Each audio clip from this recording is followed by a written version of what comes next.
আসসালামু আলাইকুম ওরহমতুল্লাহি ওবরাকাতুহু। ইসলামী শরিয়ার মৌলিক দুটির উৎসের একটি হলো হাদিস।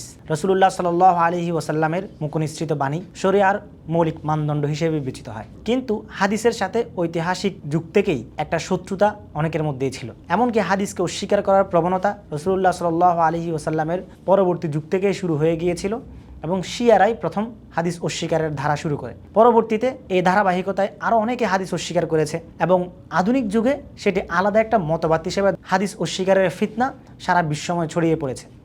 তো বাংলাদেশে হাদিস অস্বীকারের ফিতনা আগে তেমন মাথাছাড়া দিয়ে উঠতে না পারলেও বর্তমানে সেটা ব্যাপক আকার ধারণ করেছে এবং অনেকেই বুঝে না বুঝে এই ফিতনায় পা দিচ্ছে। অনেকে কোরআনকে মানার নামে হাদিসকে বাদ দিয়ে দিচ্ছে। অনেকের কাছেই কোরআন তাদের মূল শরিয়ার মানদণ্ড হিসেবে বিবেচিত হচ্ছে হাদিসকে না জানার কারণে।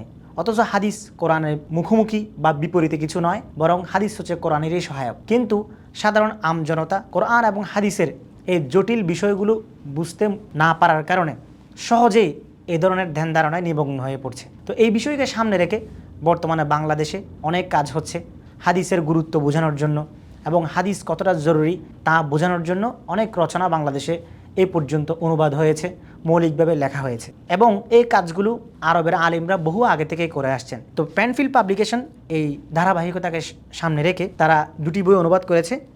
একটি হচ্ছে ডক্টর আব্দুল আজিজ মোহাম্মদ আল খালাফের কোরআনিস্ট মতবাদ, পর্যালোচনা ও সংশয় নিরসন। আরেকটি হচ্ছে নবী ও সাহাবা যুগে হাদিস সংকলনের ইতিহাস।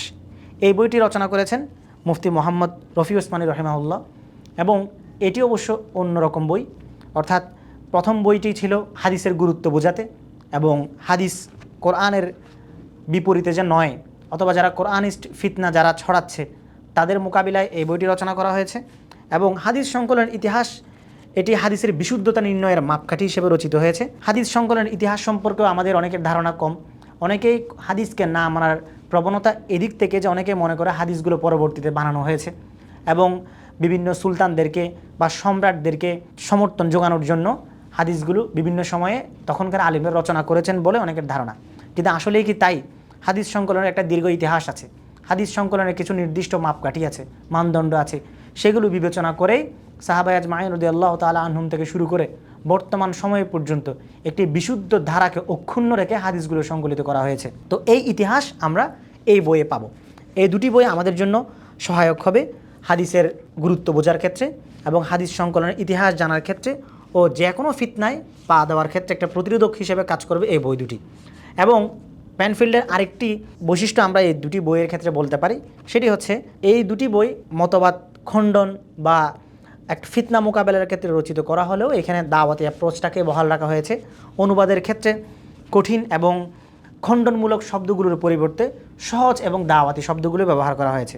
আশা করি আল্লাহ তাআলা যাকে বোঝার মতো হৃদয় দিয়েছেন, দেখার মতো চোখ দিয়েছেন, সে এই বই দুটি পড়ার পর তার পূর্ববর্তী ধারণা ভেঙে যেতে পারে এবং একই সাথে যাদের হাদিস সম্পর্কে আগে থেকে কোনো জানাশোনা নেই তার একটা বিশুদ্ধ ধারণা এই বই দুটি পড়ে পাবে ইনশাআল্লাহ।